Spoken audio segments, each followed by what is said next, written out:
Imagine being aboard an F-15E, thousands of meters in the air. Suddenly, your aircraft, a multi-million-dollar fighter bomber, is hit. You have no choice. You pull the ejection handle. A few seconds later, you hit the ground. You are wounded, you are alone, and you have crashed into the heart of enemy territory, with an entire army hunting you down. What follows is not a movie plot, but one of the most dramatic, audacious, and expensive search and rescue operations in modern military history. Tensions between the United States and Iran have been sky high for weeks, in a conflict that has inflamed the entire region. In this volatile climate, a U.S. Air Force F-15E Strike Eagle is flying a mission over the skies of southern Iran. The F-15E has a two-man crew, the pilot and the weapon systems officer. But something goes wrong. The aircraft is hit. The crew is forced to eject before the F-15 crashes to the ground, turning into a fireball. The American rescue machine activates in a fraction of a second. But why does the Pentagon move the entire world for just one man? A downed pilot is a true strategic nightmare. They know the tactics, the encrypted codes, the mission details. If captured alive, they don't just become a prisoner of war. They become a propaganda trophy of inestimable value, ready to be paraded on live TV across the globe. Usually, the recovery of downed pilots happens in pitch blackness. Night is the invisible cloak of American Special Forces, who dominate the darkness thanks to cutting-edge night vision goggles. But here, the rules are thrown out. Intelligence sees that enemy patrols are already converging on the smoking wreckage of the F-15. There is no time to wait for sunset. The American command makes the decision. They are going in immediately. In broad daylight, it is an extremely rare operation.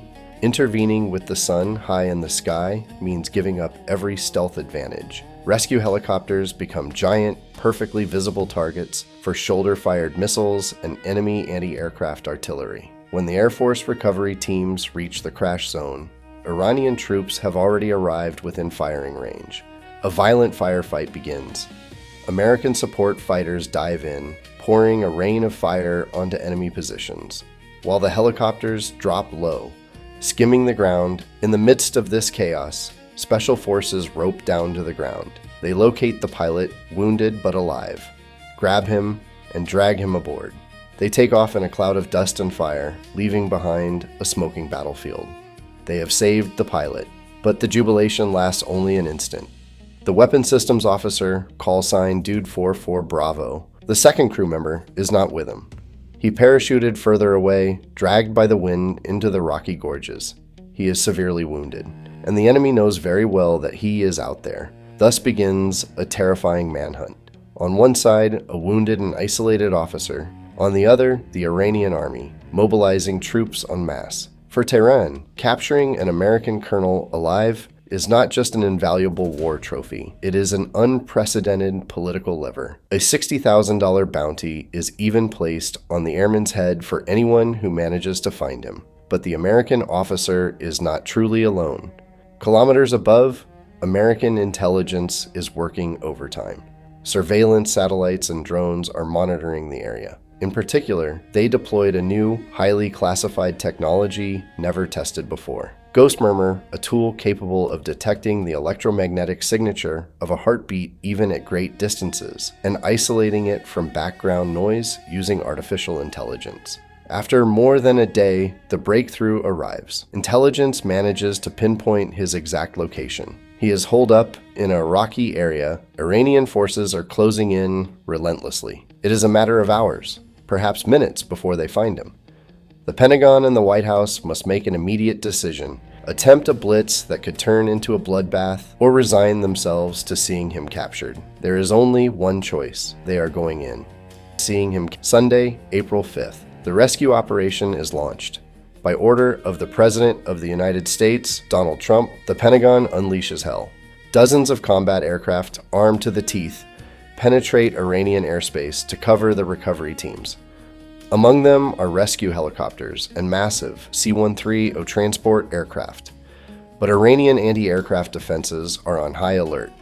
A fiercely violent air and ground battle begins. American recovery forces fight their way through with machine guns and missiles against enemy ground patrols, closing the net around the wounded colonel.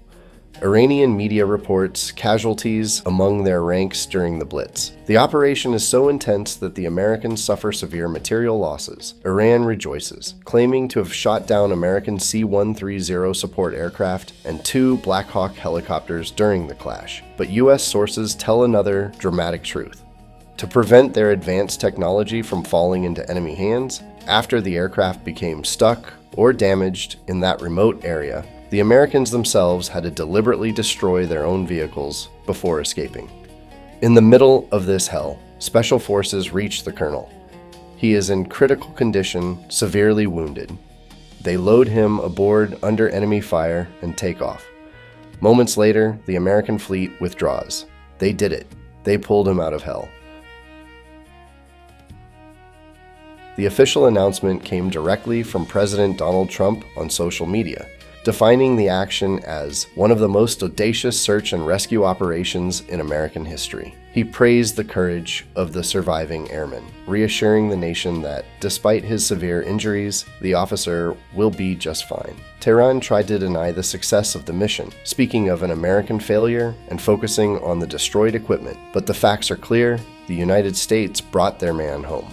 This event, which cost billions of dollars in destroyed vehicles and logistics, leaves us with several reflections. It demonstrates the lengths to which a nation is willing to go, risking dozens of lives just to honor the unwritten pact with its soldiers. We will never leave anyone behind. 48 hours. That was all it took to write one of the most incredible and terrifying pages of modern military history. It took dozens of aircraft, hundreds of men, and billions of dollars in equipment, some of which was deliberately destroyed by its own operators to avoid falling into enemy hands, all to save a single life. An astronomical price which perhaps only a superpower is willing to pay to bring its man back. This event will remain a symbol, a warning, and a testament to how far human determination can be pushed when a brother-in-arms' life is at stake.